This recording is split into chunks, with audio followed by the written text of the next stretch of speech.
Dear friends, നമ്മൾ ലോക ജനസംഖ്യാ ദിനം ഇന്ന് ആചരിക്കുകയാണ്. ജൂലൈ 11. നമ്മൾ ഭാരതീയർ 144.17 കോടിയായിട്ട് നമ്മുടെ കരുത്ത് കൂടിയിരിക്കുന്നു. നമ്മൾ ഫസ്റ്റ് ലാർജസ്റ്റ് പോപ്പുലേറ്റഡ് കൺട്രി ആയിട്ട് മാറി. എന്നാൽ ഇതുവരെ ചൈനയായിരുന്നു ഫസ്റ്റ് പ്ലേസിൽ. ചൈന ഇപ്പോൾ 142.5 കോടി ജനസംഖ്യ മാത്രമുള്ള രണ്ടാമത്തെ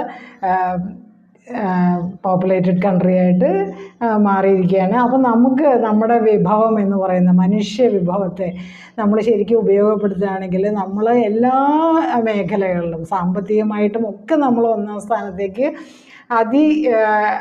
ശീഘ്രം തന്നെ എത്തുമെന്ന് ആണ് കണക്കുകൾ പറയുന്നത്. അപ്പോൾ നമുക്ക് ഈ ലോക ജനസംഖ്യ ഇത് നമ്മുടെ ഒരു കരുത്താണ്. പിന്നെ ഇത് ആചരിക്കുന്നത് നമ്മുടെ ജനസംഖ്യ നിയന്ത്രണത്തെക്കുറിച്ചും